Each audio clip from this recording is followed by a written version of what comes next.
So it's 4 a.m. Pull up to this chick crib. She called me over middle of the night. She on that. I'm pulling up, trying to win, right? And I get there probably 15 minutes after she called me. I'm flying from the south side to the suburbs trying to get there. I get there, blowing her phone up. She not answering the phone, right? Now, I'm calling. She ain't answering the phone. I had just noticed, not even through, that I was super on it or nothing like that, but I just happened to notice that on the other side of the intersection in my rear view, that a car had pulled up around like right after I did and parked and turned their lights off. But I wasn't worried about it. I just so happened to notice it, just being observant. So when I called her, she ain't answer. I started my car up to leave, and I noticed those lights came back on. Like that same car, they lights came back on. And I'm just noticing it. I'm not worried about it. Like I just saw it, right? Then on the opposite side of the intersection, it's a two-way intersection in between us. And it's also an alley right ahead of me, right? So I need to go left, and I need to get back to that main street and go left. But the main street, the intersection is behind me at this point. So I make a left through the alley, right? And as I make a left through the alley, I see that same car come through the alley. But I'm like, wait, if you wanted to make a left, you could have just turned down the intersection and made a left. Like, why would you pass the intersection to turn down the alley? Spidey so I'm like, man, they might be, is they on me? So I make another left to come out the alley. They make a left. Then I make a right going down that same intersection now. And they make a right behind me. I'm like, oh shit. Cause at this point you just went in a whole circle to follow me. Like, there was no point in you just do, cause you was on the other side of the intersection. You could have just turned and been about your business. So I hit it. You know what I'm saying? I'm in a 96 Grand Prix GTP with the supercharged. So for that time, it was kind of fast. It wasn't a Hellcat, but for that time, it was fast, right? I'm 18 years old, right? This is like after I left my parents' crib, and I'm living with my homies and shit. So I'm flying, but I'm not like flooring it though. I'm probably doing like 80, 90, and I'm still kind of skeptical, trying to see if they're gonna really try to catch up with me. They just trailing me right now. So I'm flying all through Harvey from 147th Street, flying down Halsted. So all the lights is green. I'm coming up to a red light. It's already red. Yeah. So I slow down like I'm finna stop just to see what they gonna do. They start slowing down too. I hit it. Fly through the light. They fly through the light with me. I'm like, oh shit. So, God damn. So now I just floored that shit. I'm doing like 110 from 147 Halsted, bro, all the way to the city. I'm like, where the fuck is the police? What's going on? So, and I'm thinking of like, I'm not a street guy. So I'm like, bro, I know I'm outside enough to peep shit, know how to get out the jam, but I don't know how to deal with no shit like this. Yeah. Like, so I'm like, damn, I could call some people and have them set up because they finna follow me to. Like, you know what I'm saying? I could have somebody waiting. I'm like, I don't really got it like that to make that happen. So I'm like, fuck, what I'm gonna do? So I got an idea. I called my homie. And I'm like, hey, bro, some niggas following me, bro. I need you to meet me somewhere. I need you to meet me at this gas station. He ain't street nigga either. So like, the fuck you calling me for? Like, I'm the police. What you want me to do? They follow you. Like, you know what I'm saying? So I say, nah, bro. Like, trust me, bro. They ain't gonna like it even interact with you. You ain't gonna cross paths with them. Just trust me. Meet me at this gas station. So at the time, it was a gas station on 71st right off the expressway that, it was two entrances. You could come in on one side and come in on the other side.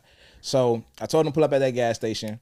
I'm not even close to it yet. So I know he gonna be there. He stayed close to that, so I know he gonna be there by the time I got there. Or I hoped he was gonna be there by the time I got there. Yeah. So I fly up to the gas station, and I see, as I'm pulling up, I see his car on one side. I pull up on the other side. They pulling up in the gas station. The niggas is chasing me, pull up in the gas station. I hop out the car, run in the gas station, right? Come out the other side of the gas station. He right there, I hop in his car. I'm like, bro, just pull out slow. He pull off. We go across the street and sit there and watch them waiting on me to come out the gas station. They think I'm still in the gas station. You know what I'm saying? So, we pull up, we watch them wait. They wait for about probably 3-4 minutes. They walk in there looking for me. They come back out, and they looking stupid and shit. I'm just like, damn, these niggas really tried to get me. Like, cause they think they looking like, damn, where you go? Like, you know what I'm saying? So they end up just leaving. They ain't fuck with my car, and they end up just pulling off. To this day, I still don't know what the fuck that shit was about, but it just go to show that like, you can't follow your dick, man. Like, you can't, like, lust will get you killed out here. And today's episode is just all about not following lust. As men, I would say we probably the most lustful of the two genders. Yeah. And it could be the downfall of a lot of what we got going on. So that's what we talking about today, man. if you lazy, you waking up at fucking 3 o'clock in the afternoon and shit like that. Popping bottles. You're setting the tone for everybody because you're the leader. Popping pills. That's just what comes with being a man. Popping bitch ass niggas. I don't want nobody making decisions over my life except me. Not a woman, not a judge, not an officer, not no motherfucking body. When them bullets hit him up, look like son had a seizure. Run up, give it up, you know the procedure. I be sipping Jack and honey. I don't think nothing can make me feel like a man. I don't think nothing can make me not feel like a man. Chains on my collar. You can't take the benefits of being a man without the responsibilities. Give you niggas halos on God in the cake. Hey man, welcome back to Roses I Did. I'm still Terry Rosen. I'm still Jones. What's going on? How your day going, man? I'm smooth. I'm good. They smooth. Let me see. No real highlights. Just had a good day. No drama. Wait a minute. I did get a phone call from school. You get a phone call? About Trey. Oh shit. About Trey. Now this shit. is the first one of the year for real. Mm-hmm. You know what I'm saying? He been doing a great job. Yeah. He's smooth. And today, he get a phone call. I get a phone call about him not being as respectful to an authority figure. Yeah. And I ain't gonna say all the details, but I'm like, you wildin'. Yeah. So he gets home and cause one thing he likes to do when I'm confronting him about something, he likes to explain why he did something. And I don't care for that. Yeah. Like if it was wrong, I don't need to know all of that. Especially when I know all the details and I know what's going on. Cause now I feel like you bullshitting me and that's gonna piss me off. Yeah. So I sat him down, I say, listen, I'm gonna ask you some questions. You're gonna say yes or no. I don't need to hear anything about what you talking about. Right. He like, okay. I'm like, was you rude to Miss A in any way? Yeah. Yes. Did you do this? Yes. Was your intent when you did this, that? Yes. Cool, this is what we finna do. You want punishment. Right. You want punishment for a week. Yeah. He going, I'm like, hey, you might not want to do that because you're lucky I went to the gym first and I calmed down because it was going to be 2 weeks. Right. It's a week. This is what we doing. This is what you can't do. All of that. And yeah, it's done. For sure. And it wasn't no long comment because he had talked to his mama first and his mom, she like, she'll go back and forth with him. I'm like, I don't have to do that. She's like, you going to whoop him? I'm like, I don't have to whoop him. Yeah. Like in my head, before I even got home, the problem was solved. Yeah. Like it's sure. It's parenting shit. Expectations and consequences. Exactly. Sure. So my week was pretty good, man. My week was pretty good. Before I even get into that though, it's 2009, 2010 maybe. Okay. I'm in Target stocking shelves. Right. Right. I'm in Target stocking shelves, putting all my shelves to the front, trying to get the store closed for the night. And this dude walk in the aisle. Dapper, got the Kango hat on, Pico like he just came from Black Wall Street or some shit like that, right? Big dude, kind of stocky and shit. So I'm like, he walk in, look super smooth. So he started talking to me about like cooking. Mm-hmm. And about like, I learned how to cook in college. I had this roommate, he used to teach me how to cook. We used to get all the girls, so he knew how to cook, And he said the roommate name and everything like that. I'm just like, okay, cool. That's what's up. Ooh. He asked me like, you in school or something like that? I'm like, nah, I ain't in school. I'm just doing this. Ooh, why you ain't in school? And that was that. And then I think every Sunday night maybe or something like that, he would always come in like around the time the stores finna close, and I would see him and he would talk to me about these stories about things that happened in college and how fun college was and all these great experiences he had in college. And at the time, I didn't want to go to college at all. Like I had no aspiration to go to college, not even a little bit. And but it kind of got me thinking about it. I'm like, damn, this is giving me a different perspective than what you see on TV and all of these different things like that. So it got me kind of interested. And he always would have his daughter in the cart when he came into the store. So he always had it's like this little baby girl in the cart. And he'd just talk about how lit college was, and like not even just how lit it was, but all the things that he learned and all his experiences and things like that. Yeah. All right, so cool. Fast forward 7 years, right? At that point, I end up going to college on accident. You know what I'm saying? End up going to SIU. Now, mind you, the guy who came into the aisle never told me his name. He never told me what college he went to. I didn't know nothing about him. I just saw him. Like, you know what I'm saying? Like, he just was a customer at the store. Like, didn't know his name or nothing. He didn't know my name, none of that, right? So fast forward, end up going to SIU, you know, end up pledging Kappa. And, you know, it was time for me as a Neo to bring in some new guys. And we was having a meeting about it in Chicago. And the guy walks in the basement in the meeting, right? So not only was he a Kappa, not only did I end up going to the same college he went to, I ended up pledging the same frat he pledged.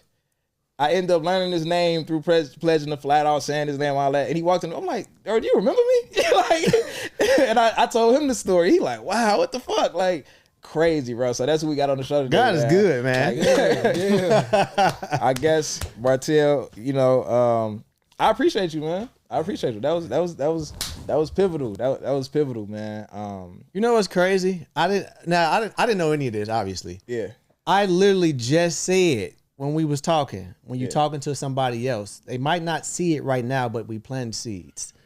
You literally was planting a seed, and later on, wow, that's fire. You never know. Like, you just talking to the kids coming out, you know, the bathroom. Like, they might be telling that same story. They run into you one day, man. Like, you never know. So I appreciate you. At that time in life, you know, I talked a story about like how, you know, I kicked out my parents and all that. So that time in life was a crazy time. And in them 4 years, like, I met a few people that it was just like, it was the perfect formula. Like, shit was bad, and I felt like I didn't have help. But when I look back, it was like all this like almost Good Samaritan help, like this one little thing, but it like went so far though. You know what I'm saying? So, and that was definitely one of those things, and it was just crazy because how it all happened. You know what I'm saying? That's mighty. That is Mighty. Yeah. welcome, man. How was your week, man? No, man, I'm mad they closed that Target. Oh yeah, They closed the Target, man, on jobs. Yeah. But on the serious side, I mean, it did take down a lot of property value when they did that. But my week has been great, man. Yeah. It's been great because I'm playing my hand. Yep. I'm playing my hand. For sure. Actually, I'm processing what you're saying. Mm-hmm. Man, I had like a mental fight for my life, you know, for last Tuesday. Yeah. You know, it just, man, messed around, did some karaoke at a weed bar. You know, I had a great time, and then I took a little bit of the tea at the end and sipped it. Now this is my second week doing this. Okay. First week, came home, I myself extremely engaging. Man, this next week I came home, dude, I really was tripping. I mean, I really got to be present to everything that has been awesome and everything that I need to work with. Mm-hmm. So anyway, man, it was this exhausting night. Woke up the next day, man, just like, wow, you know, God is amazing. For sure. I got to see myself handle in a few minutes or a couple hours things that would back in the day set me back for 10 whole years. Mm-hmm. Yeah. You know, set me back for a long time. So I think that a combination of many things is what I was present to that I could just be grateful for. Absolutely. That's dope, Absolutely. Man. My week was pretty dope too, man. And speaking of like that space I was in when I met Bartel, like I took a kid to register. Actually, one of our newer mentees from the village. He's gonna be at the Rose Gold event. He graduated high school last year, and he's been trying to get in Barber College. It's kind of slow, so I took him to community college to see what else he might be interested in. I took him up there to register for school, and it was crazy because when we got on the computer, well, we went up to the front desk and he was like, hey, you want to register for school? And the guy was like, what program do you want to register for? I was like, you know, well, he kind of just kind of stood there not knowing what to say. You know, young guys just kind of be like in the moment, like deer in headlights all the time. So I'm like, well, he's not really sure. Yeah, we want to look at some different programs that y'all got. So he opened up the computer and he opened up the link to all of the majors that they have. That shit was crazy to me because it took me back to being that same age and not knowing what the fuck none of the majors were. Oh my God. I remember reading like early childhood development, civil engineering. What the fuck is this shit? I don't know what none of this is. Like I don't have people in my family who went to college. I don't know what an accountant is. I don't know what an engineer is. I don't know what computer science. I ain't even doing environmental science or computer class. Like, I don't know what none of this shit is. And I scrolled down. I remember the lady who was showing me the majors was an asshole. Yeah. I already wasn't the most confident kid in the world, so her being an asshole, I didn't want to ask her no questions. So when I scrolled through, I saw physical education. I know that's gym. I know what that is. I got this shit in college. Sign me up for that. Like, let me do. And I picked what I wanted to do in my life based off of being too scared to ask questions, bro. You know what I'm saying? And like when he opened up that web page and I saw him and I was like, do you know what this stuff is? He like, nah, bro. And I went through and I explained every single career, bro. Like every single one, bro. And he was like, I want to do this. He like, I want to do carpentry. I'm like, you know what? I know a trade school that got an even better carpentry program that'll pay you. So I'm like, let's go over here and sign up for that. So it was like a real full circle moment, bro. Cause he you know, he's super grateful and shit. I'm like, bro, I remember I was in the same fucking situation, bro. Like it's crazy. That's crazy what's needed, man. We need thousands of Terry Rollins. We Man, I need like appreciate that, just man. because there's a lot of young guys, and what the good part about that young man, you know what I'm saying, and in his life was, you know, God blessed him that he came across your path. It's a lot of young men that be in that situation that's probably gonna run into that asshole lady. Yeah. You know, so Yeah, for sure, man. that's what's up, man. It's crazy, man. It's crazy just how I the think when circle you of go life is. So go ahead. No, go ahead. You You got know, my experience with that was in college, you know, selecting my major. And when I would go to my counselor to change my major, he would just say, okay. Yeah. I mean, he wouldn't do what you did with that little guy. He Yeah. said, you know, okay. He didn't put me in tune with any professional to help guide that decision. Yeah. Just having us, you know, just kind of winging it out there. And that's definitely not good for students. Man. So that's powerful. We don't need people in like the education system in those type of positions. That's not the type of position that you showing up to work just for the money. Yeah. I feel like certain professions, you got to love that. You got to want to do that. You got to have a mindset to serve versus, you know what I'm saying, you working at Walgreens, cashiers, like whatever, I'm just here to get paid. Like you can't have that mentality when you got people, and they don't even look at it like that. You got people's lives in your hand. Yeah. Like your opinion can shift the path that somebody walks on. Absolutely. And if you're not in a wholesome space, if you're not in a space where you want to serve and help, and it's just like, oh, come on, you can unknowingly send somebody down a path. And either way, God's grace going to get them through everything. But you can make it a lot easier if you was in the right space to just guide these kids in the right way. And that was dope as hell. You coming out, you know, like you said, coming out, the way that you come out the house, determine everything. You know, he was saying earlier, he came out of the house, you know, and he was going to go see a young lady. Yeah. But I bet if he thought back more, maybe his mom, you know, gave him an extra hug, or maybe he was had a chance to be grateful or mindful of one or two things that made him check his rear view, and he's able to tell a story today. Yeah. You know? So if he was doing something, you know, irrational or illegal to somebody else, maybe sticking up other people, you know, it's no telling. You wouldn't have been ready for that. Yeah.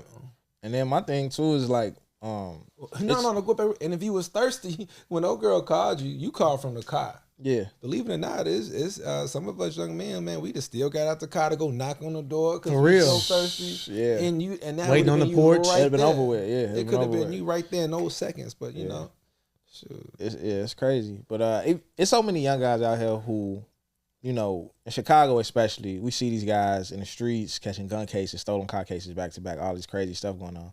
But there's so many guys in a mix of that who really want to do better. They just, and he one of those guys who like he caught a case or whatever the case may be, just got caught with a gun on him. But it's like he like, bro, I can't be out here without a gun on me. Like shit was going on, like, you know what I'm saying? So that was his situation. But at the same time, you know, how he wants to, he has a job, he works super hard, they trying to make him, he work at a restaurant and they trying to make him a manager at the restaurant. He like, nah, bro, I need something better than this. Like I can't get stuck in this. Like I'm 18, I don't want to take that road because I feel like I'm gonna get stuck and it's gonna be my life. You know what I'm saying? Damn. And my thing is his OG, you know what I'm saying, kick him out. Same thing, his OG kicked him out. He's staying with, you know, somebody he shouldn't be staying with. But how long is that willpower gonna go until he say fuck it? I'm out here. You know what I'm saying? So that's why it's so important to get these dudes. That's why I was saying to make that goal to like, if you got somebody that's graduating high school, because it's the first time in life where you don't have a direct instruction. In 8th grade, you know you're going to high school. After high school, it's like, what am I supposed to do now? So it's like, he want to work, but he don't have no guidance. Oh, he got his willpower, but that shit'll run out if you keep just taking L's left and right. You don't know where to go. Eventually, it's just like, shit. Not even L's. I'm thinking about my situation when I was, because I didn't go to like a university. Yeah. So when I was like 18, that I just got a flashback. So when I was like 18, I was trying to see what I was gonna do, right? Yeah. And one of my options, the school I went to, they had it was a vocational school. My trade was Navistar diesel. So we was like taking down diesel engines and rebuilding them and stuff like that. Wow. So it was cool. So 18, I graduate, you know what I'm saying, high school. And I ain't go to college, so I'm like, I remember I did an internship my junior year at this company called Navistar. Yeah. So I hit Navistar back up, and I'm trying to get back in there because they was they was paying. I think this was like 09, and I think they was in 09 they was paying like $20 an hour, $23 an hour, something like that. 09 that was really good money. You know what I'm saying? Ain't nothing now, but 09 that was really good money. And I did. Long story short, I didn't get in there, and I feel like if I would have got in there, I would still probably be working in that plant today. I probably wouldn't have the ambition to do different things. I did a lot of dope stuff. I opened a clothing store and all of this, but like I feel like my entrepreneur spirit wouldn't have been there because I quote unquote had a good job. And I worked in a lot of factories, and I realized when I was younger, just being, and guys, y'all already know, if y'all worked in a warehouse, in a factory, forklift driver, you on an assembly line, you know the mentality that's in there. And if you get caught up in that mentality, like you'll be stagnant. You'll stay there. You won't have any other aspirations. And it was just in me to know that, I don't want to be here. I don't want to do this. And I remember even lunchtime, everything about it, the environment would like irk me. Even at lunchtime, the guys, you know what I'm saying, their wives probably made them a lunch or whatever. And I'm ordering food and he got big money right here. I'll pull out $20. Oh man, you got too much for me. And they joking about being broke. They joking about poverty, and it was okay. Like in that environment, it's like, nigga, we ain't got no money for no extra food. You better make you a sandwich. Woo, woo. Yeah. And if you get caught up in that and you stay around that, that's your paradigm now. Yeah. You ain't gonna think outside of the box because it's normal. That's powerful, bro. And that always made me uncomfortable. I'm like, I'm not finna be working in no factory, no forklift driver, no nothing. I gotta get up out of here. So what does it mean for you to like to take that leap? Like, what does it mean for you to go ahead and take the leap and I'm going for it? What was that experience like? It felt natural. Yeah. It's who I was. It wasn't a thing that I had to overcome. It was just always burning like I got to do something different. And so it wasn't nothing to make the decision. It just felt like I was supposed to do that. That's powerful. Because I'm the opposite. Like it took a lot. Yeah. Everything I did, I was nervous to do. Mm-hmm. When I was shooting music videos the first time, that's some cool shit to do. Yeah, I'm like, I don't want to be the cameraman, bro. What I look like being the cameraman? I'm following the nigga around with a camera. Like, I used to talk myself out of it could be the coolest shit in the world. I was selling liquor in college, making so much fucking money. When I first, now don't get me wrong, I did everything I wanted to do, but it was always like a leap of like I had to talk myself up, and now I'm talking myself out of it and talking myself back into it. I was making so much money selling liquor in college, bro. And even when I first started that, I was like, I don't want to be the liquor man. Like the juice, the nigga walk around. I'm trying to party. I'm here selling liquor and shit. I don't know what the fuck you be wrong with me, bro. Now, let's do it. Whatever. Risk taking now. Yeah, for sure. That's dope though. Man, I'll just be open with it. I have a younger brother. Yeah. I have a younger brother, and he's a successful artist. And he texted me the other day. He was like, bro, are you an artist? And I'm just like I wasn't as much as I'm frowning my eyebrows, I'm more or less just trying to remember what I said. You know what I mean? So, but I end up getting back to him. I'm like, yeah, I'm definitely an artist, man. But I know where he was going with this. Yeah. I'm a boiler engineer. I do heating and cooling. I'm able to make a living for myself and for my family, and I know that I'm a creative, and I have to talk myself into so many things, till it gets to be no joke. It gets to be no joke. When my children were younger, I opened up 2 or 3 restaurants, and I'm going for it. I would be working when he would see me. I would be working with that kid, man. I have a playpen in the restaurant. I'll be working my full-time job as a social worker. My wife at the time, she pregnant with one baby. I come in, she working the stove. I take her off the stove, and we trying to move these doggone these meals. You know what I mean? When she fell, I shut down everything. I said, I'm gonna get this job at the union. You know, when I became a union engineer, man, and it has been tough to pull away. I'm I guess I'm probably about like 4 months in now to going into entrepreneurship and just pushing myself to take that leap. It don't stop. Yeah. It don't stop. And you can't run from it. If you got that spirit, you can't run from it, bro. No. You can't run from it. One of my favorite quotes is once the mind is expanded to an idea, it's impossible to retract. As soon as you know it's possible, you can't forget that you can be more. Yeah. Like it's gonna bother you. Your spirit gonna be moving. It's like you know there's better. At first you didn't know, so it's cool. You're going through your day to day. You're doing, and I don't want to say a menial job because all the menial jobs I had I got skills from each one of them, and it's made me, you know what I'm saying, this Swiss Army knife person I am today. But if you don't know any better, you'll stay at a certain level. But if your mind get expanded to that idea, now it's like now you're wondering. You know better now. I know better now. So yeah, man. Let's jump into the topic. Let's do it today, man. That was a great check-in. That might be one of our best check-ins ever. I think that was the best check-in. That was the best check-in. I like that one a lot, man. Yeah. That was the first check-in that made me a little, But so we talking about lust today. We talking about thinking with the head between your legs, not on your shoulders, and not on your shoulders, man. That's what we talking about today. A lot of men do it, and it comes at a cost. A lot of things, everything comes at a cost, but this comes at a great cost. So my first question to you all is, what's the biggest loss that you ever took from chasing your dick? I got one for you. So, okay, fellas. How much have y'all paid for pussy before? How much money have you spent? Like in one time? Directly? Just in general. I don't count it if it's not direct. I count it. Because I actually enjoy the time I'm spending with the young lady. No, for sure. This is a good time. I actually paid for the food. Okay, cool. One time I was in Miami, I was a kid. It was like $150. She tricked me though. I told you that. Yeah, no, $150. All right, so what about you? I know I woke up. I know I woke up the next day without my wedding ring. I know that. Oh, shit. So I paid for a while. Okay. All right, so to this date, today, the most I paid for some pussy was about $4,300 or $500, close to $4,500. Was it fire? No. Oh. So let me tell you how I paid over $4,000 for some pussy. So we was actually together this day. We went to. I ain't stop you. You telling me I let you do this? No. All right, go ahead. We was at Sea's spot. Yep. Okay. We was at Sea's spot, and I meet this girl. It was at a party, and I meet this girl, dark skin. What else? Fat ass. Got fat ass. Yeah. Dark skin, fat ass, pretty face, all of that. Cool. Meet her, and I get a number on the way out the door. So I think the next week I'm hitting up. I'm like, what's going on? We having a little small talk, and she like, no, I say, let's go out. Yeah. Let's go out.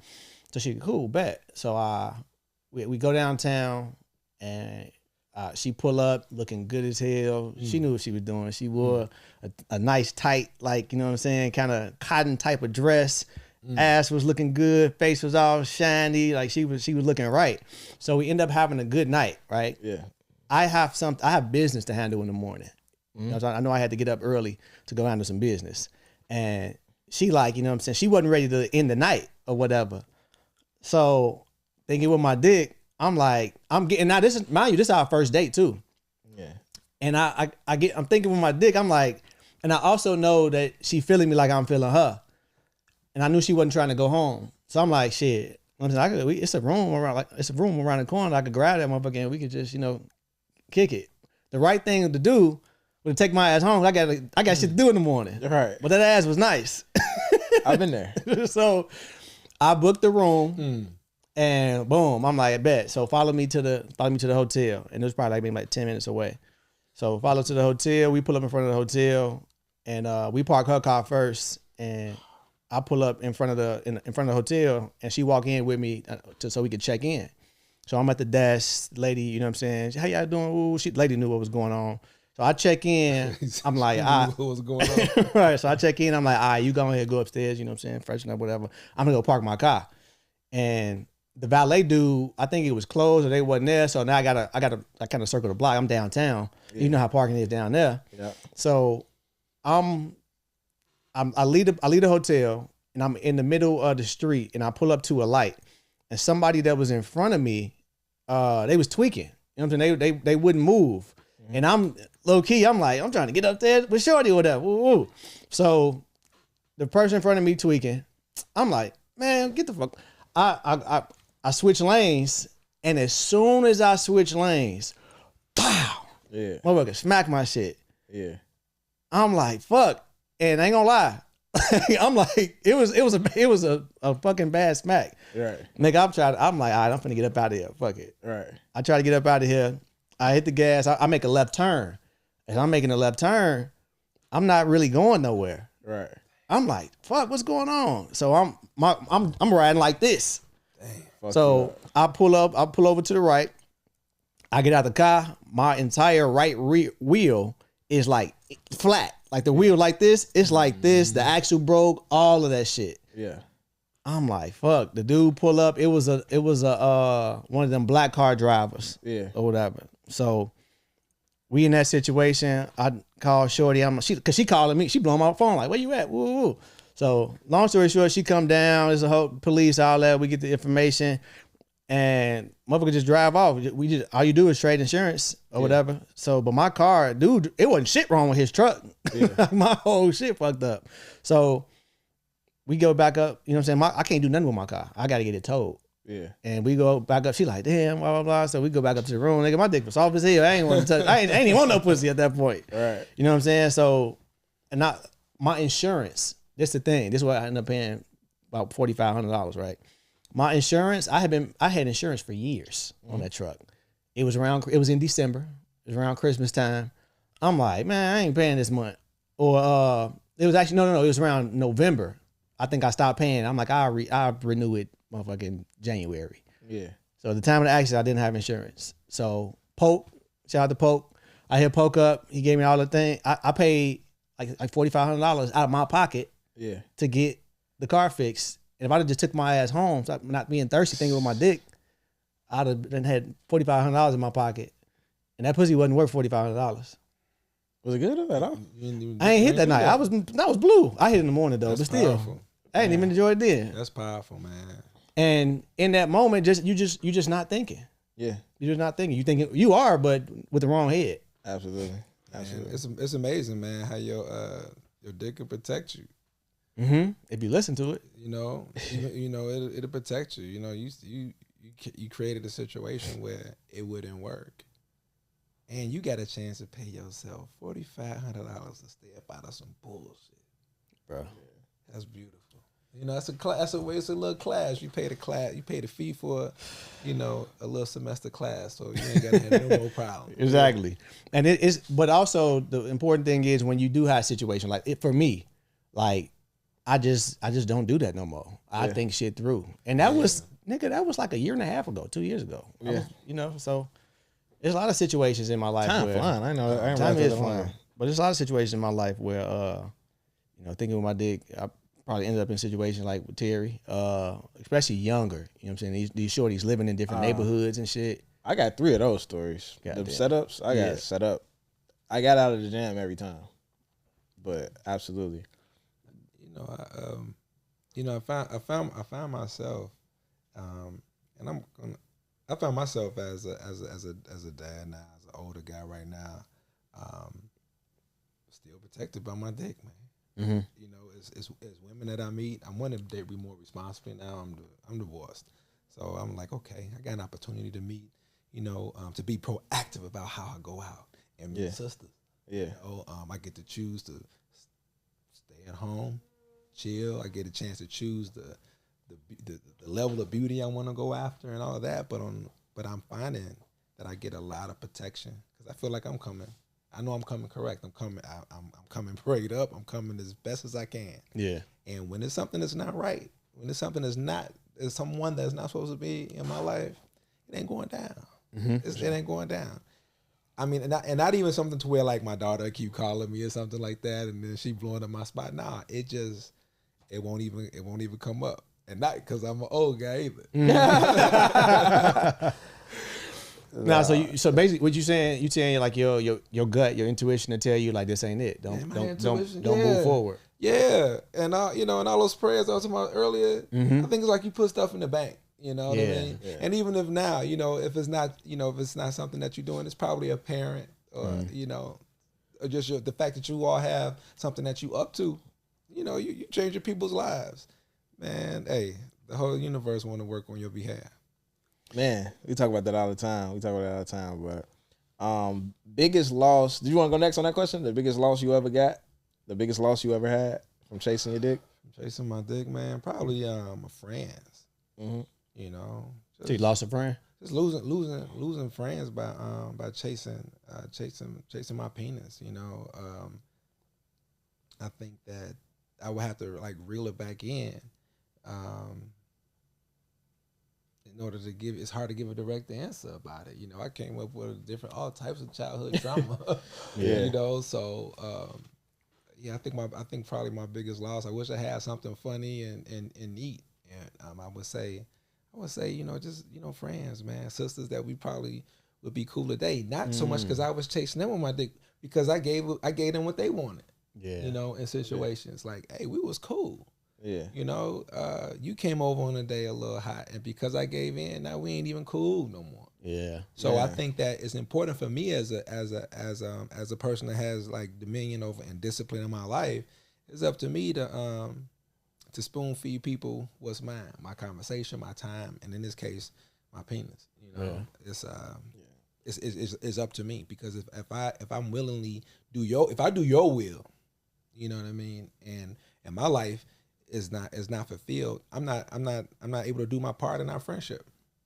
I stop right there with that. I feel like that's damn near more valuable than the $4,500. You know what I'm saying? Especially if it was y'all had a good relationship, and I'm glad that you pointed that out, because people would probably assume that you was chasing the woman and you was on that with her, but you gave her what she wanted. So you thinking it's gonna be cool. Like, you know what it is. You know what I'm saying? All right, cool. I'll help you out with this. And but when you think about how emotional women are, you thinking she know what's going on, but after that encounter, feelings is activated. Absolutely. And you can't reverse that, so you end up losing a friend. So losing a friend, man. Yeah. It's crazy, because I feel like in our generation, a lot of guys don't even have female friends to begin with. Like, they don't even consider a woman a friend. And I think it just be pure thirst. Like, you know what I'm saying? Like, guys just be too thirsty from the jump to feel like they can't be friends with a woman. So you even acknowledging that, even whatever happened, like, this would have been a dope friend. You know what I'm saying? That's just seeing that value in that person.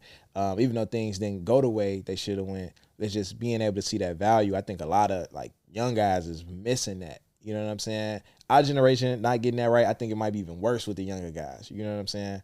To the point where, like, I told the story on here where I went out with the girl and I wanted to date her, and our vibe, it's crazy because she reposted what I said and was like, no, I really liked you, nigga. Like, I'm thinking she put me in the friend zone. She thinking I put her in the friend zone. Like, you know what I'm saying? But I told that story or whatever, but we ended up just being friends, and like, she's brought so much value to what we doing even in this space to the village, and just her knowledge of business and things like that. Little tips that she gave me for free. This shit that you got to pay people to tell you. You know what I'm saying? So it's the value of friendship with the opposite sex is something that more men need to appreciate.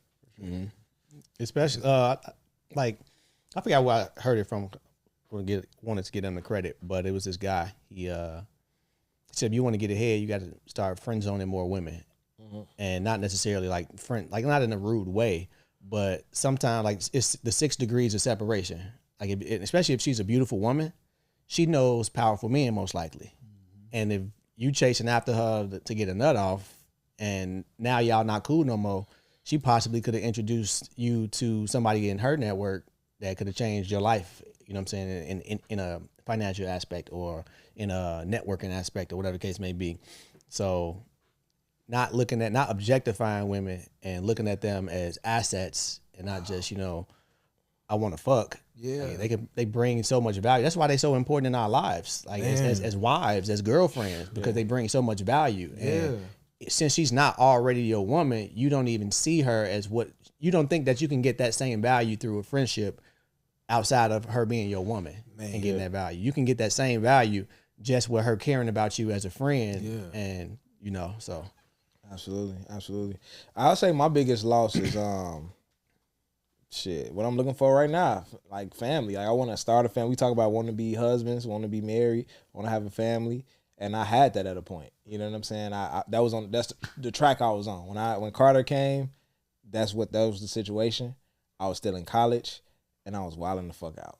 You know what I'm saying? I told that story on here a couple of times, but sometimes it's humbling to be in a position where you're looking for something that you had and lost. Yeah. You know what I'm saying? And now you're trying to like rebuild that. So I think for me, and then, you know, even rebuild it with somebody new. So, or look for somebody new to rebuild it with. So I think for me, like, that's humbling, bro. Like, you know what I'm saying? And I would definitely say that's my biggest loss. And I just didn't value that at the time. You know, I always say, I personally feel like a male doesn't know a woman's value until he becomes a man. Like when I was young, you think about women nurturing, women taking care of home, women, you know, keeping you in the present moment, all of these things. When I was young, I didn't have a home for you to nurture. I didn't have a child for you to nurture. I wasn't established yet. So your value, your best assets were useless to me at that time. So I didn't value you over the next. It's like she look good, you look good. Like that's all it was. It was just like child's play. You know what I'm saying? But growing up, and then you get a home, and then you have a child, and now you a single dad trying to figure this shit out. I was like, oh, this is what I need her for. Like this is my life partner. Like damn, I fucked that up. Now I'm trying to find another life partner. So that was my biggest loss for sure. You count it all joy. You know, you know, I talk a little slick, man. But I take my walk with the Lord seriously. I became a deacon at 25. I'm 46 right now. I've had I say about five or so instances where I had to even pull away from my role as a deacon because even myself, man, I'm still growing on my own and wilding out. You know, 25, you know, trying to be abstinent, you know, move differently and stuff like that. Not just so much with the ladies, not trying to be perfect with the Lord, but just that's what my chief was telling me I needed to do. Yeah, you know. Soon after that, I became a father, leading all the way up to why I'm saying count it all joy. You count it all joy because you're getting to have, you know, these conversations right now. You are of use. You know, you've been through a crucible. And again, nothing. You couldn't stop yourself. You couldn't stop yourself if you wanted to because you all have a mighty work to do. I think that should always go. It was something you were saying earlier about how you know thinking with your penis and things like that, but it's young men that are not getting those conversations. Yeah. How do we get those conversations going? Well, you know, we're talking about it now, but I think that's really the whole aim right now. How do we have these conversations and give these conversations or give a culture? I have my little brother that I mentioned earlier. All right, I have two brothers that are 10 years younger than me, 9 and 10 years younger than me.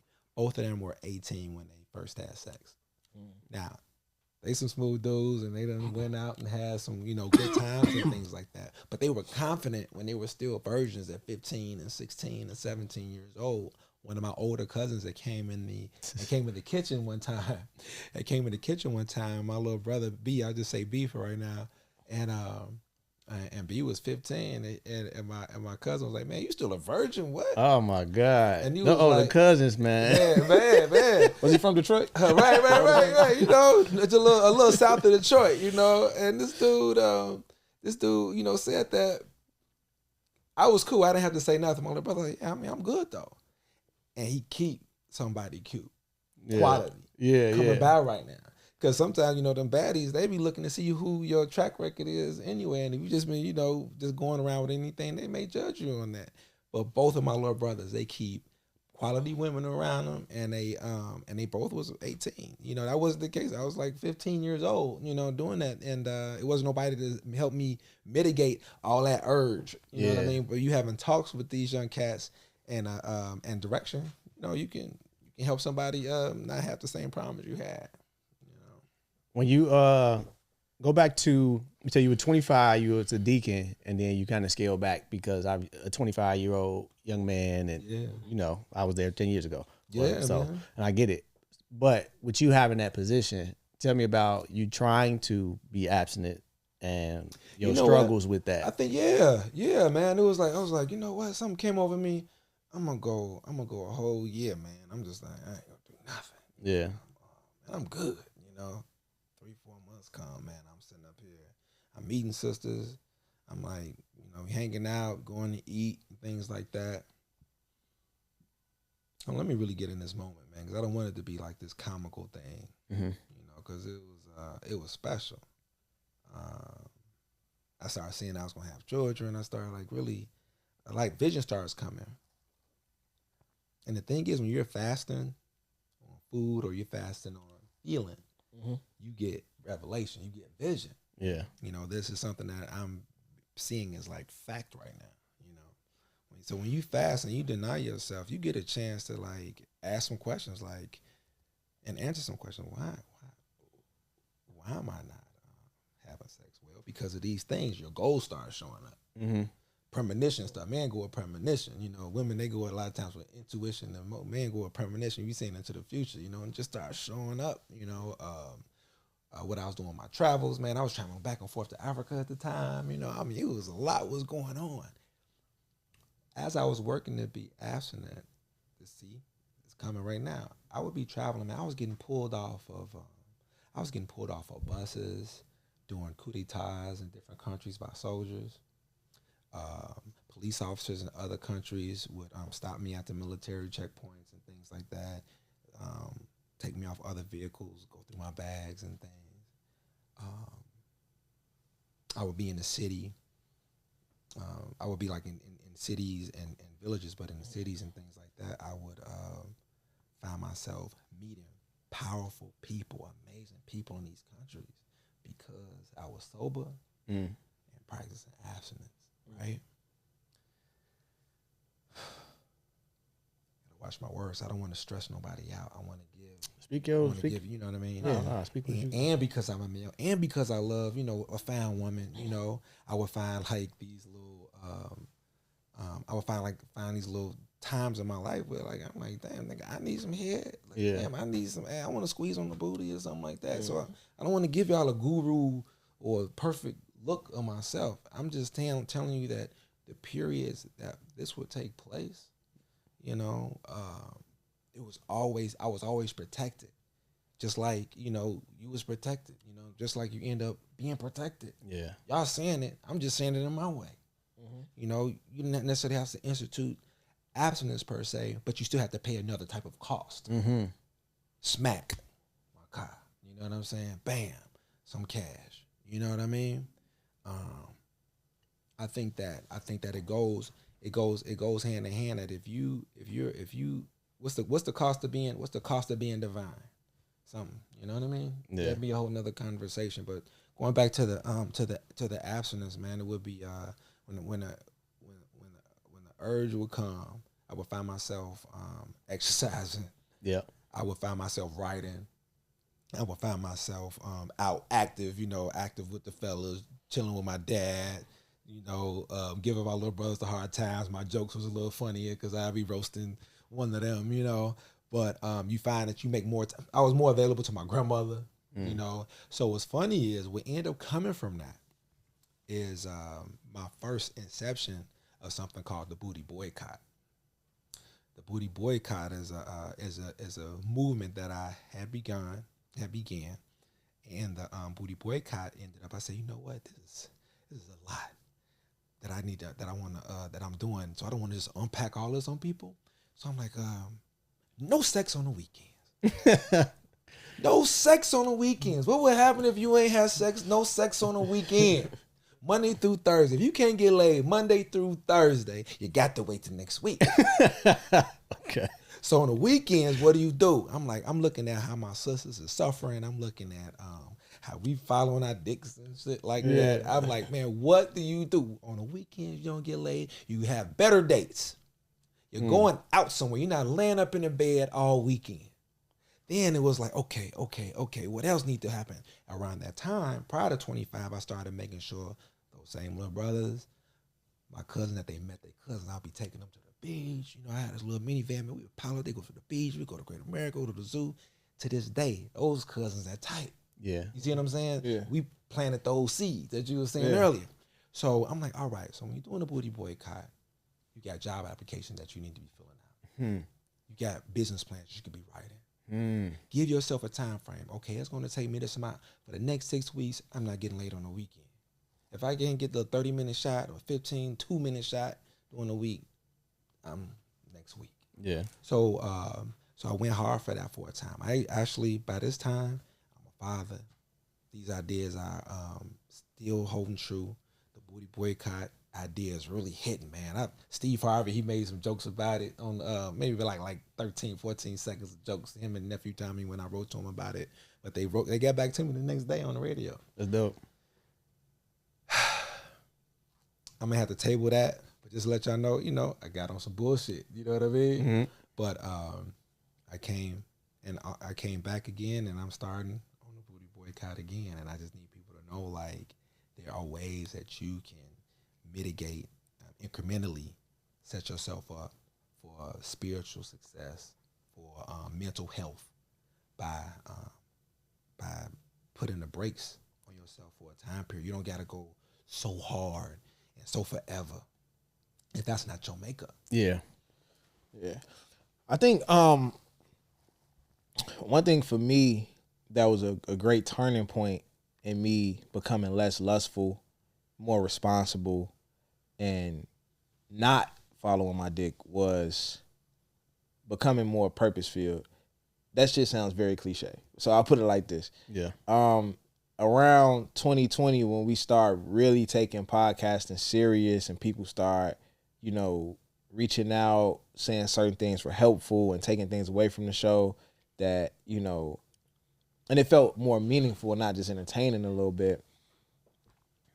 I had a lot of shit to do because like now I'm taking this podcast thing serious, and when you live in a life and it's just kind of like, and it's nothing wrong with that because your 9 to 5 could be your purpose, so I'm not saying it like that. Yeah. But when you not doing something that you care about and you love, right? You gonna cut every corner you can. So you gonna chill when it's time to chill. You gonna find time to chill. You gonna find I'll do that in the morning. I'll do this. You would push some shit off. You would get away with just not doing the shit if you could just completely not do it. But now, for the first time in life, I felt purpose-filled about something, and there was no corners to be cut. And actually, fuck cutting the corner. There was never a shortage of work to do. Yeah. Like it was no such thing as completing anything. This is an ongoing task. Like when you get to work, typically your supervisor, whoever got laid out, what you got to do today, you finish that shit. That is what it is. When you doing your own thing, there is no end. Like, we done with that? What else? What's next? How can we market it? How can we sell it to this person? How can we make it bigger? How can we get big in another city? Like, it's always something to do. And being purpose-filled, it was like, bro, I can't do it all. Like, she can't come over here tonight. Yeah. That was the first time I was feeling that way. Like, I got to turn shit down, not because I don't like shorty, not because she did nothing to piss me off, not because I just don't want to do it. It's because I can't. You know what I'm saying? Like I got more important things going on for the first time in life. And that's what it just was no room for it. It's like almost like my purpose like forced that shit out of my life. And I'm not saying that to say that like I've been completely lust free for 5 years. That's not what I'm saying. But what I am saying is that the priority of that shit dropped drastically once the purpose came in. So I want to know for y'all, like, what was the turning point that was like, whether it was maturity, what was it that was a turning point? For me, I can remember the year. I'm 33. I want to say 29. Okay. I want to say like around 29. 28 or 29. I was wilding. I was multiple women a week. Yeah. I was just thinking with my dick, doing it. If it was available, cool. You know what I'm saying? If I'm available, we outside. Fuck it. Leaving no stones unturned. That's crazy. But no, and I just had like almost like a revelation where it's like, you gotta slow down. You gotta stop. Like, and it was random. It wasn't like something happened. Like everything was going smooth. Like I'm, got my rotation or whatever the case may be. I'm having fun. I'm got a little money in my pocket. But it was like who I truly am. I'm not living who I am. Like the man that I'm supposed to be, I'm not living like that, but he's still inside. And I think that's what spoke. Like, you got to stop this. So after that, I say so from 29 up until now, like that lustful shit, the frequency of it, like that shit like drastically slowed down. And I'm just like you. I'm not, you know what I'm saying, perfect. I've been lust free since 29. No, but it's definitely I've been way more intentional. And now it's over the last 3 months, and it's gonna be this whole year. It's damn near gonna be like non-existent for real. Like I got shit to do. That was the word in my head. I got shit to do, and I've been doing that. I've been like, I've always been disciplined. That's how people know me. But I've been like super disciplined for the last 3 months. Just, I got things to do. I can't go outside. I can't do this. I can't do that. And I have gained a lot of clarity, and it's been I've decided to be a lot more intentional with my yes. What I'm saying yes to. Is this throwing me off my track? Is this inconveniencing me? Even in the smallest way. Yes. Like this year, I just have to, that sounds cliche, but I got to put me first. Because even when I've said yes in the past to small things, so failure isn't like this big grand thing. Failure is nothing but small errors in judgment repeated over time. It's not like this big thing. You said yes here, and that kind of derailed you a little bit. You did something you wasn't necessarily supposed to do, and it's not you're not gonna feel it right now. Right. It's a compound interest of suffering that is gonna hit you later. For sure. Man, compound interest of suffering. That's heavy. Interest of suffering of keeping. If I go through my phone, I wonder. It has to be at least three to 5 times over the last year or so where I had to write to someone like, man, I respect you. I just got shit to do. Yeah. Like, you bad. And I'm talking about women who I've not slept with, who I've not got no head from, nothing. Like, man, I know we talking, and I'm keeping you on the back burner. Being able to have that, and it not be a like, ooh, I really want to get over there on them titties or something like that. It's like, man, I got shit to do. And it's an interesting moment to be in. It's an interesting moment to be in. I've been divorced 2.5 years now. And leading up to about 5 years leading up to my divorce, we knew we were going to do it. We just wanted to give our children a peaceful environment. I had this vision for how I would go about dating when I got divorced. I was like, man, whatever woman I'm supposed to get with, she's going to be able to just look at me and know that I'm on point. Yeah. The type of woman I want. She's going to read my mind and be like, yeah, okay, you've been divorced 2 years. So how many females you've been with or whatever. Right. Or how much did you keep your word to your mission? You know what I'm saying? It's not just about the sex thing. It's going to be like, how are you right now? You know what I mean? And but my vision for like dating, it was just gonna be like, man, I want to give myself some time to just move, transform my body, man. Solid on what's happening with this new mortgage because it's all on me now. You know what I mean?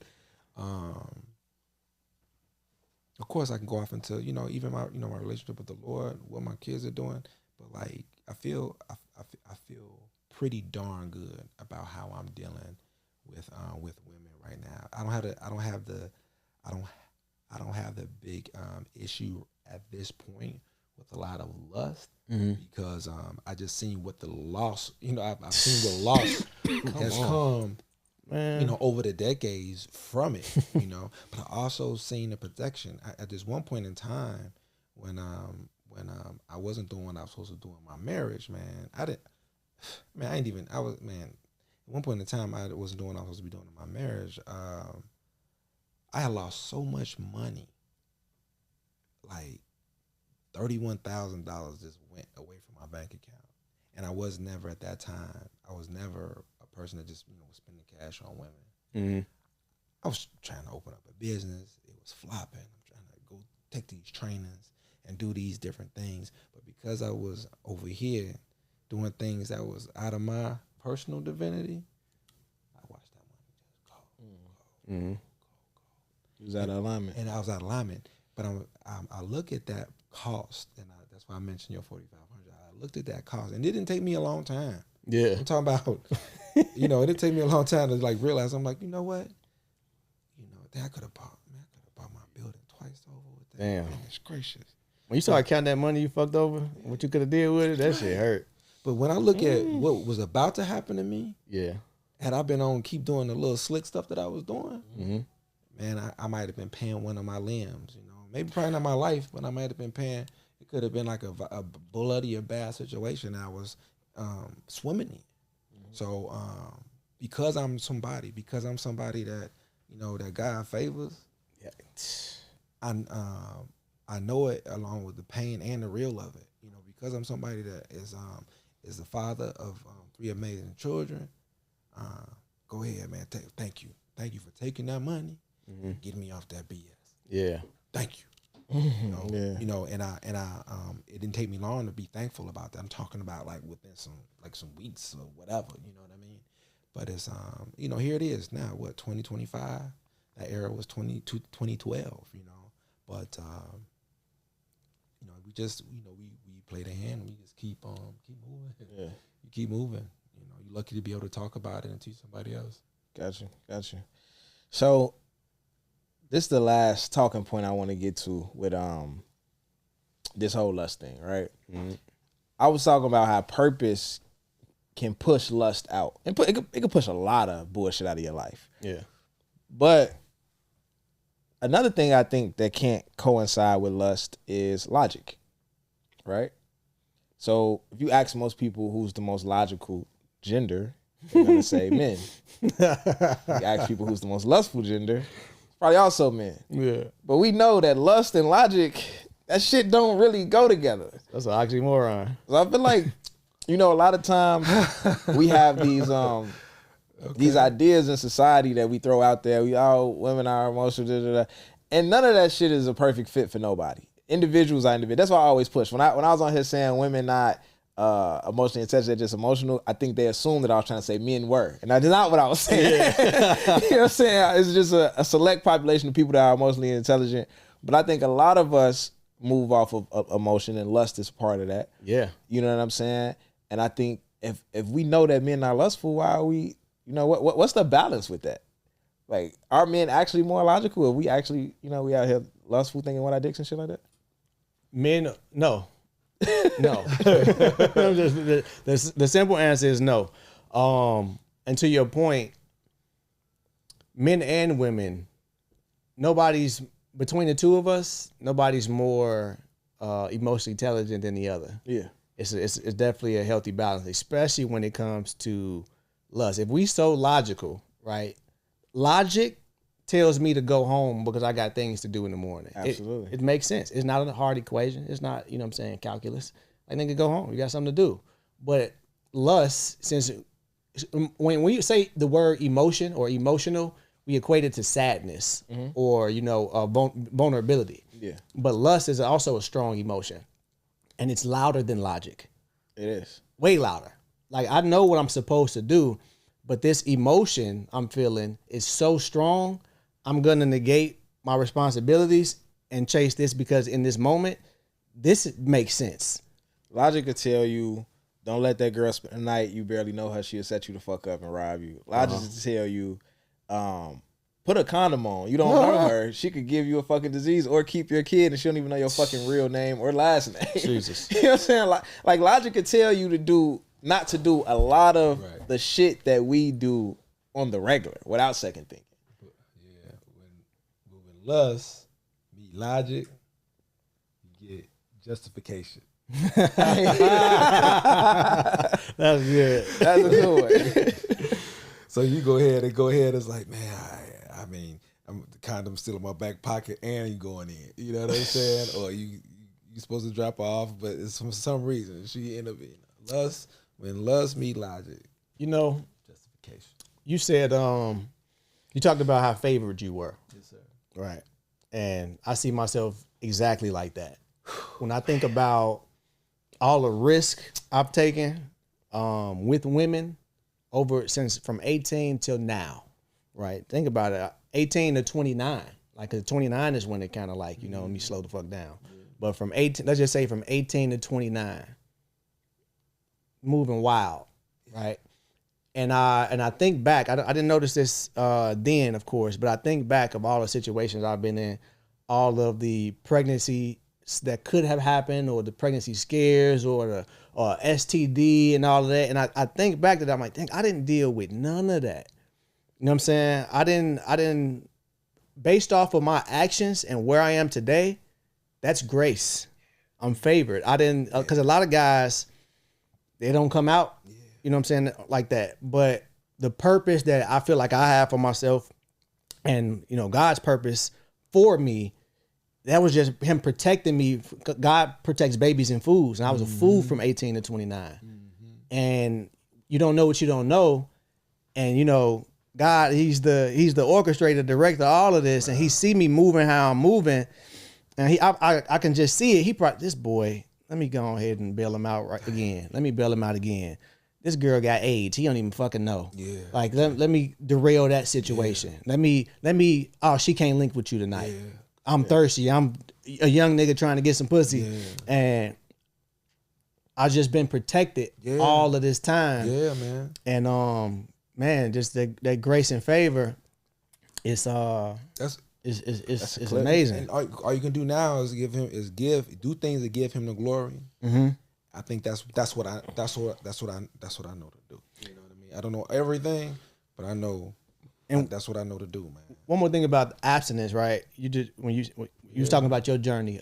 We was on TikTok live yesterday, and a young lady asked me, because everybody like knows I've been very vocal about I'm reading the Bible this year, so I'm gonna read the Bible from front to back. You know, it's like a plan. It's an app on the phone where it's a plan where you can follow, and it'll by the time the end of the year, if you do these little things every day, you'd have read the whole Bible. Can you say the app or the Bible app? It's the Bible app. You know, it's the chronological 1-year Bible plan. So I've been doing that, and you know, I've been vocal about it, and I've been vocal about my faith even before that. So on TikTok Live, we was having a conversation, and this young lady, she's like, Jones, with you know what I'm saying, being on the path that you on, and what if like your wife is abstinent, and how can you not? How can you deal with that? You know what I'm saying? How you gonna deal with that? Like, are you gonna date her or whatever? And I just had to be just honest. Like, yeah, I'm on this path. You know, I'm reading the Bible. I'm getting closer to God. I'm strengthening the relationship that I already had. But I also still deal with my flesh too. You know what I'm saying? I'm not going. It ain't perfect. I'm still dealing with my flesh, and it's gonna be a process. I'm not who I am yet. You know, but I'm walking. I'm walking in that direction. All them if questions, that has nothing to do with coming your way.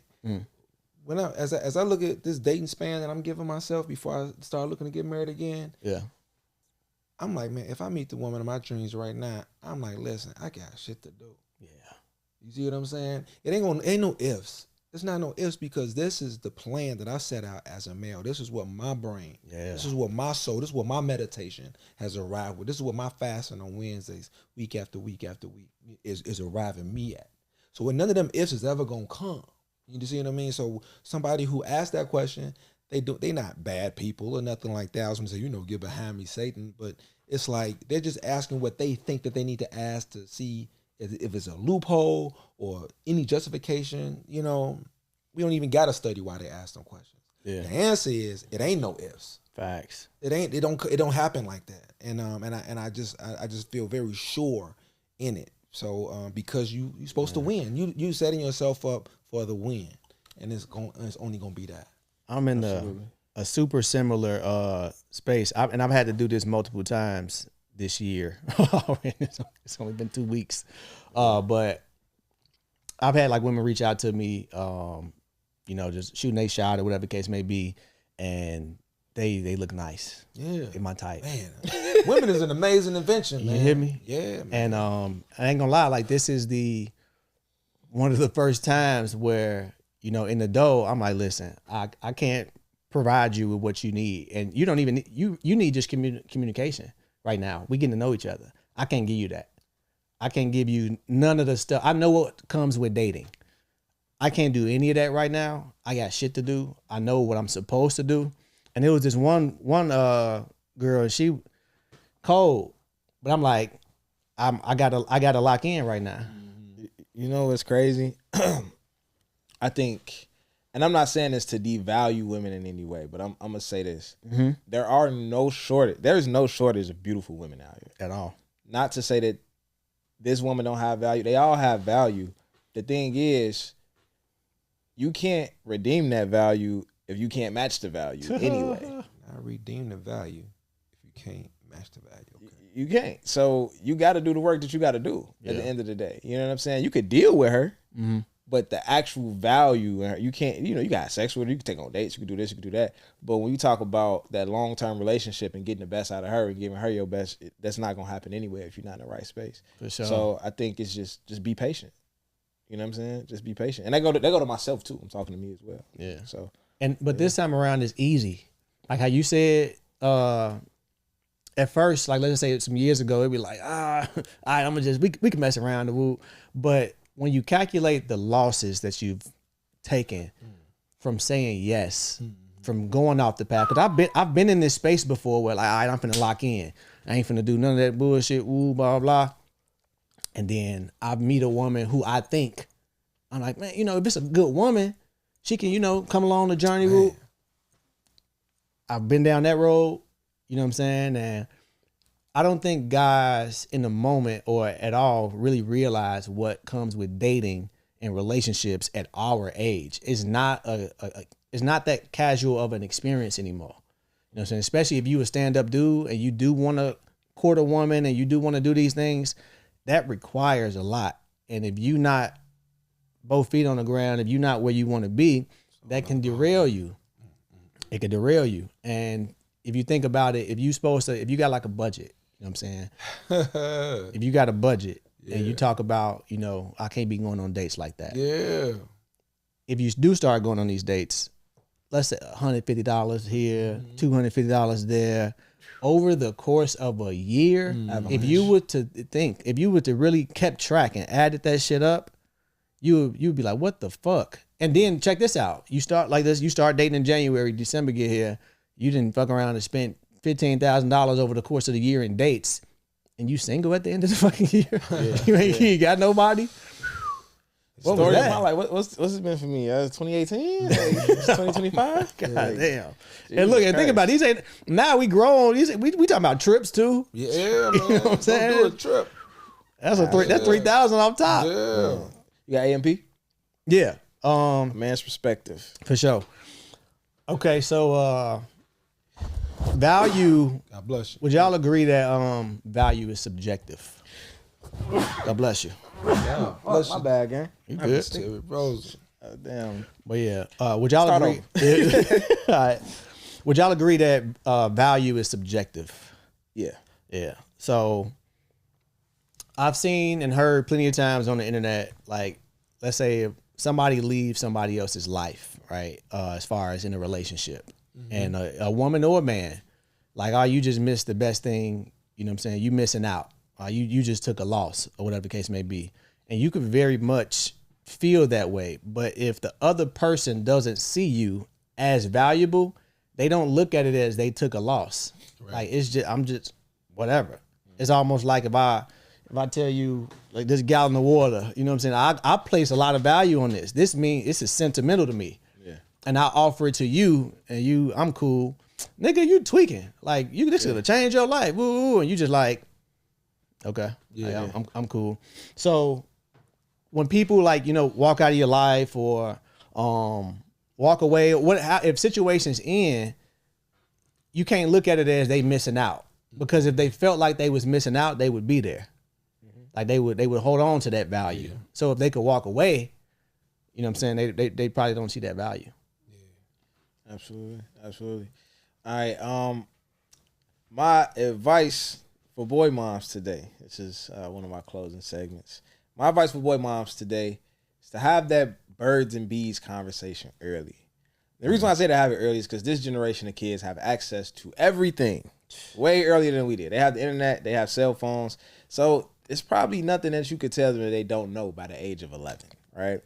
And if your son is anything like me when I was a kid, I'm going with the first thing that I hear. After I hear the first line of advice that I get on something, I feel like I know I've been exposed to this thing and I know what I'm talking about now. So if I'm 8 years old and, you know, my mom sits me down and tells me, hey, this is what sex is. This is what the birds and the bees is. This is how it needs to go. You need to wear a condom.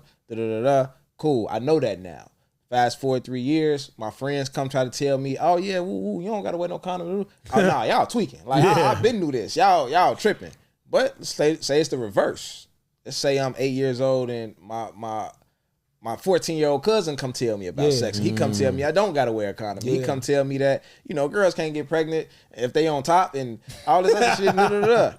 Right? And then my mama come try to tell me when I'm 14 years old, when I'm on my way to high school, I knew about this since I was 8. I've been knowing about this since, mama, you old as hell. You probably ain't did nothing since the 90s anyway. You don't know what you talking about. I don't even work like that no more. Right?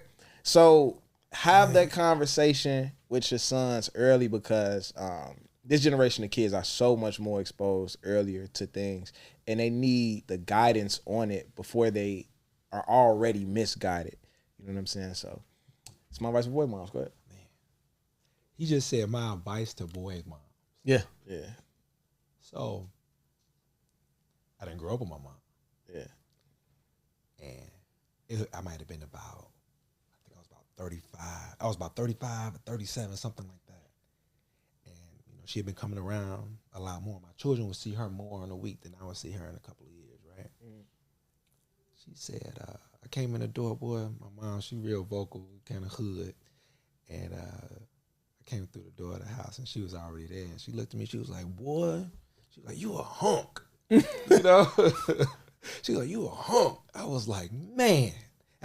It took me until later that night to process what she said. But before I say that process, what I want to say for boy mom, you want to compliment your son. You want to support your son. You know, not like no goo-goo gaga stuff, but let them know like, boy, you know, you smell good. You look good. Even if they look like their daddy and y'all ain't cool. You know what I mean? Like, tell them you look good, or tell them, give them a little game, or tell them like, boy, you know, my mom, you know, when she saw me, she like, you know, I don't know, she would look me all the way up and down. You know what I mean? Like I was a piece of meat, you know. So I can, unfortunately, people don't like that president. I can respect when he said what he said about his daughter. Like, man, that's a fine piece of whatever, because he's just proud. You want boy moms to be proud of their boys. Like, man, that's my son. I gave birth to that. Yeah. And you want to do it. You want to do it as a mom in a way that when that boy is out, he's not looking for you. He's not looking at women out of lack, you know, or going after older women, or being passive, like doing other women's will, just wanting to feel something. He's confident. But what I processed that night when she, you know, when she had said that, like, boy, you're a hunk, you know, I was just like, man, I felt like at one point I wanted to, you know, I felt cool. I wanted to kind of like get sad about it a little bit, you know. It made me a little upset with what my situation was growing up, you know. But it made me a parent who was attentive, you know. Mm-hmm.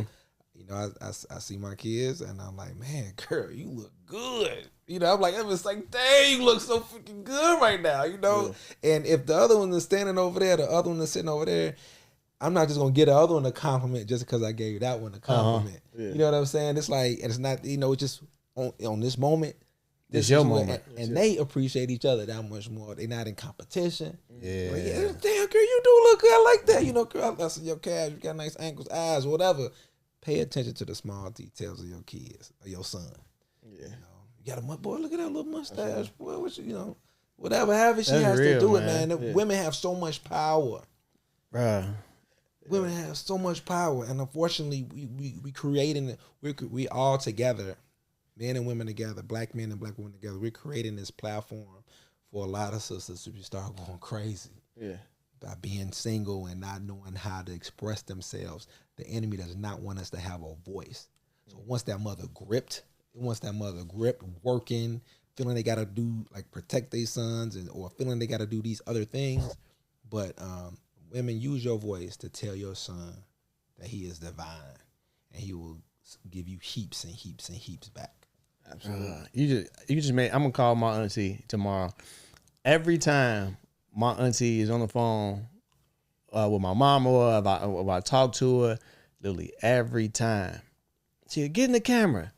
Boy, you look good. Yeah. Like, hey, your hair growing, man. Look at that muscles. Woo. Yeah. I'm a grown ass man, but I'm blushing. I'm like, auntie. Yeah. And I feel confident. And it's like, nigga, nobody think I look good. My auntie do. Yeah. You know what I'm saying? You know what he said? He said, look at his muscles.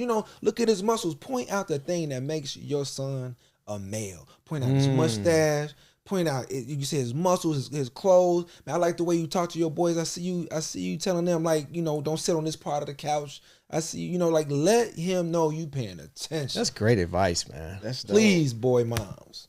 That's dope, man. Let them know about the event that's coming up. All right. Black History in Costume 2025. All right. Well, okay. Kings and Queens Ball. What we doing, we taking some of the pain away that's associated to Black History Month. Yeah. 28 days, you watching movies and seeing our leaders get assassinated and you seeing your sisters get assaulted. Instead, you're going to come to Black History in Costume on February 15th, dressed as any one of our elite leaders. I'm talking World War II heroes, astronauts, scientists, inventors, the invention itself. It's going to be live music. It's going to be open bar. It's going to be food to go around. It's going to be at the Reva David Logan Center for the Arts at 915 East 60th Street. This is my second time doing this. I told y'all before, I've been to Africa 14 times. I got a master's in the African Studies discipline, and I'm an engineer, so I'm making all my props. You all are going to be in for a treat. Mandatory our costumes so that everybody's on the same frequency. But we making history. You making history right now, man. Imagine if Shaka Zulu met Muhammad Ali. That's fire. What would they do? They would want to do a selfie together. All right. If Macy Jemison, the astronaut, or Bessie Coleman, the aviator, if they met, they would do Casper Slide together. That's what we're gonna do. We taking the pain out of Black history, and we just gonna have joy on this night. So my Instagram is Black History in Costume 2025. And that's where you can find my Eventbrite link. I just got hooked up with Event Noir. Gonna be Black History in Costume 2025 on Event Noir as well. God bless y'all, man. It's just long overdue. For sure. Yeah, man. Thank you for that. Thank you for allowing me to give that plug. Oh yeah, had to. Thank you for allowing me to talk on behalf of my people, my mothers. Man, Rosen and Jones, man, you guys are doing something powerful. Forgive me for not remembering the name of your technical Real director Duncan. over there. Real Duncan, man. God bless y'all, man. Appreciate it, man. Pleasure to have you. Black Power. All right. And with that, if you're chasing anything in life, keep your foot on the gas, man. Stay purpose-filled. And don't be scared to shoot your shot. Decide, plan, sacrifice. Shoot. God in the king.